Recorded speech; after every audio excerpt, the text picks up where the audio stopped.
Hi Libra, welcome to Sweet Tea Astrology and Tarot. My name is Erica. Thank you so much for being here. I'm so glad that you found me. This is your June full moon oracle card reading where I'm going to pull a couple of different cards from you, or for you. First, from the Illuminated Tarot deck. This is a new deck to me. The artist took the major arcana and combined it or condensed it down into the minor arcana cards, and it can also be used as a actual playing card deck. I thought it was interesting, and I'm going to start using these more often. I also am going to pull a card for you from the Sacred Rebels Oracle deck. This deck is by Elena Fairchild, and the artwork is by Autumn Sky Morrison. And finally, I'm going to pull a card from the Sage Goddess Gemstone Oracle card deck. Now, Libra, let's talk a little bit about the full moon before I get started on the cards. The full moon for you, going to be occurring on the 8th or 9th of the month, depending on where you live on the planet. That'll be happening for all of us. But the full moon is playing in your third house with Saturn in Sagittarius very well. This full moon is at almost 19 degrees of Sagittarius. And Saturn has been playing in Sagittarius since the end of 2014. Saturn will move out of this area of life and into a different portion of the sky, into Capricorn, December 20th, 2017, but we'll get to that when it's time to talk about that. So we've got the full moon playing well with Saturn in your third house. Saturn is the planet that represents limitation, structure, and containment. I think of Saturn as the planet that is the building code inspector, because we each have 12 houses in our astrological wheel, and Saturn makes a transit through each one of those houses. He takes a 2.5-year transit, going forwards and backwards and then forwards again, making sure that we've learned the lessons and applied them in the areas of life that we needed to. But Saturn will test the strength of each of those houses, and the houses that have not been built strong will be tested. And there may need to be some revisions or some revisements. Okay, Erica, making up your own words now. Just looking back and redoing things. Third house, representative of the third house on the astrological wheel, that is Gemini. Gemini is short distance trips, siblings, cousins, neighbors, the neighborhood, people that you are on the same level with in your neighborhood. Communication is how you speak, but it's also your communication technological devices. It's also your commute, your daily commute to and from work, the road that you take to get there or the pathway, and also the vehicle that you use. So the full moon will be highlighting issues of structure and containment in that third house. Be careful if you're traveling around the 8th or the 9th, because people may not be able to stay in their lane for whatever reason. Or that may be a theme for all of us, either being actual movement or in communication, people talking to us, not being able to stay in their lane. Also, we have Jupiter going direct in your sign, Libra, the first house. So Jupiter moving forward is always a good thing. Jupiter represents increase, expansion, and excess. So for you Libras out there who do not understand why you might have been putting on a little bit of weight, or why it's taking you longer at the gym and you're not, Jupiter makes it bigger. Wherever Jupiter goes, it makes it bigger. And Jupiter is in the first house for Libra right now.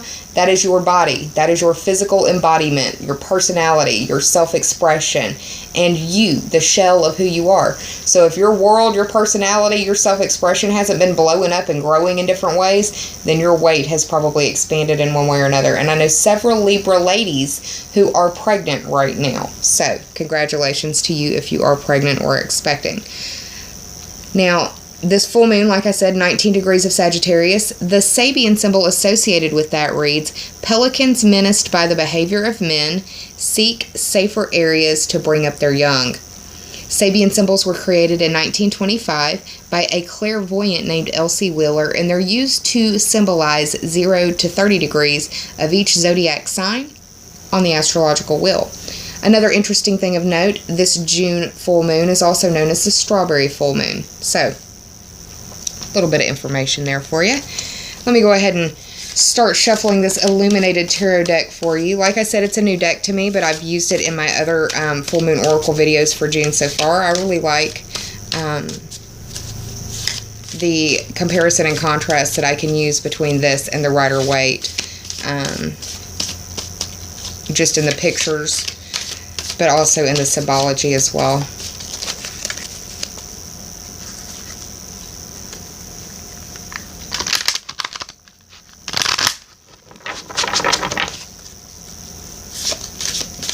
Third house and first house. Alright, I'm going to cut the deck for you, Libra.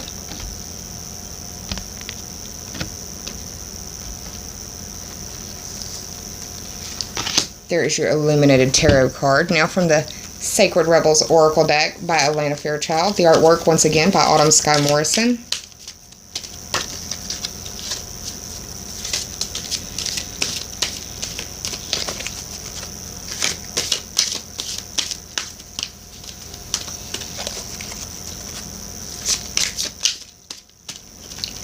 For my Libra viewers and friends. Let me cut.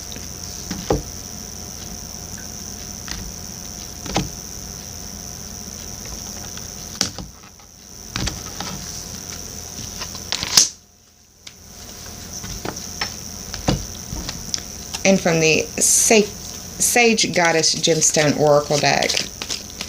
These cards are wanting to try to fly out of my hands, so it may feel like there are some situations that may feel out of your hands, which can be kind of destined.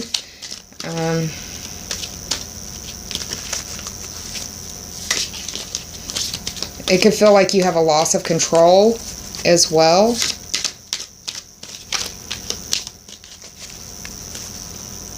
For some of you out there. And there is your Sage Goddess Gemstone card. Alright, what I'm going to do now is hit the pause button, look over my astrology notes, and meditate for a minute. I'll be right back with your story, Libra. Hang tight. Or I'll be right back, y'all. Hey Libra, I'm back with your cards, so let's go ahead and get started.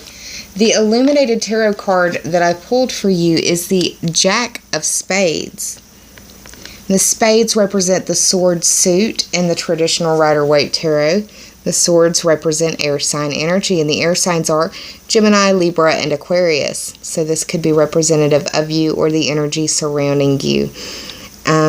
This card also is reflective of the Knight of Swords in the Rider-Waite tarot deck. And that guy is if it is a guy, a messenger, or it deals with motion and movement as well. Could be speaking of hasty or opinionated conversation, speech, ideas. This guy, the Jack of Spades, deals with potential, but also he is a card of caution.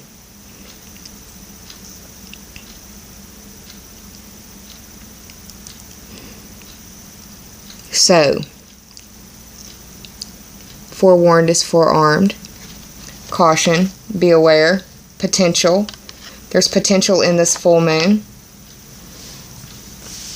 Potential in that third house, but be careful in what you say and how you say it, because it could blow up.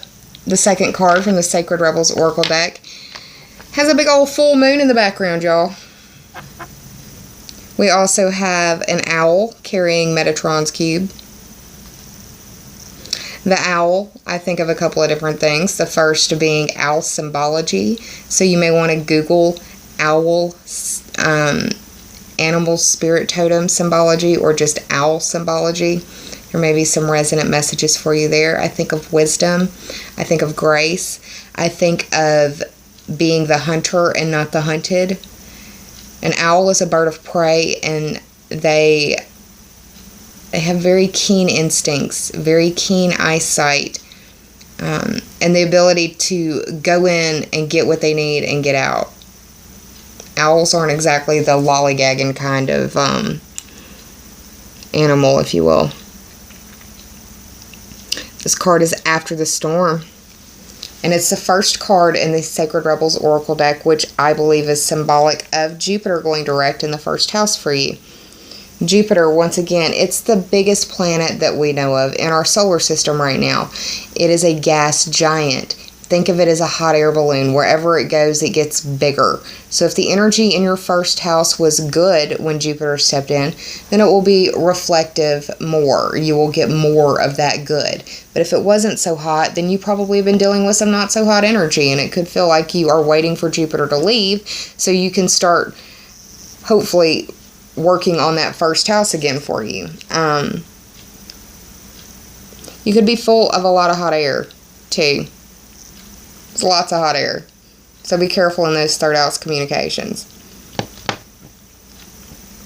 This card indicates that storms are brewing. And what's interesting is right now as I film this, there's a thunderstorm that's fixing to strike. My lights have kind of flickered a little bit, which happens where I live. And so yeah, there's no telling. But storms are brewing, and either way, it's headed your way, or it's already blown overhead recently. So you are either recovering from this storm after the storm, or you are waiting for the storm to pass. You see it coming, kind of like where I am right now. It's getting darker, and I can tell that it's getting a little bit more still outside, and I can hear the rumble of thunder in the distance. You may be dealing with those rumblings now, or you may be, like I said, dealing with the cleanup after the fact. You don't have to fear the storm, though, because it's really nature's way of gathering energy and then releasing it in a very healthy way. And thunderstorms are very nourishing for the planet in distributing the water that we need to the different plants and vegetation that we have, and also distributing water to different lakes and rivers and tributaries. They can be healing, they can be refreshing, they can be renewing, but they can be destructive. Sometimes the pressure of your storm, this storm, the metaphorical storm that we are speaking of, has been fueled by many events that have taken place over a long period of time, and it's been a gradual building of pressure. For others of you, it may be like one major catalytic event. It really depends on what's going on in your personal chart. Regardless, if it has been building up over a period of time, or it is one catastrophic catalytic event, dance in the rain. Sing in the rain. I mean, even after the house fire, I was covered in soot. Had there been a rainstorm, I was praying for rain at that moment. I would have given anything for rain at that moment. It would have felt so cleansing to me. Don't be afraid to dance in the rain. Sometimes you need to do that. Metaphorically, literally, physically, figuratively, however you want, however that applies for you. Now, I wouldn't advise getting out there and dancing in the middle of a thunderstorm, because the thunderstorms bring lightning, and that can be dangerous. We don't want Uranus playing out there too. So, if it's a rainstorm, go play in the rain. Go dance in the rain. Go sing in the rain. Allow the rain to fall all around you. Let it fall from the sky. And for some of you, it may need to fall from your eyes.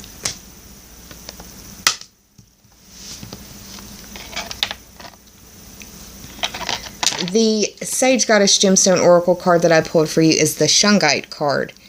It deals with cleansing, purification, and transformation. Cleansing rain, what have I been talking about? It can help heal and amplify the vibrations of the root chakra. It reads, Shungite is a grounding stone known as the Great Purifier. It removes unwanted energies and impurities from people, places, and spaces while healing the lower chakras. You've pulled this card because you need to release any negativity residing within your auric body. Meditate with Shungite to free yourself from harmful emotions, filter energies around you, and to feel deeper alignment. Well, Shamananaya Libra, if that isn't some synchronistic stuff right there. But that's usually how my readings go. If you followed me for a while, you kind of see how it plays out. I hope you enjoy what I brought forth for you, because that's what I got, Libra. If you enjoyed this, please like, share, and subscribe. I thank you very much from the bottom of my very grateful heart if you already have. And please take care of yourself and be kind to yourself. Save some of that kindness for others, because we're all going through private battles in our world that some of us may never speak about to another living soul. There's potential, but also a word of caution. Let that storm rage. If it needs to be a hurricane, let it be a hurricane. You are, after all, an air sign. Air and water do make pretty intense storms. Let the rain fall, be it from the sky or from your eyes, y'all. I'm sending you so much love. I will see you soon, but until then, take care, namaste, and bye, y'all.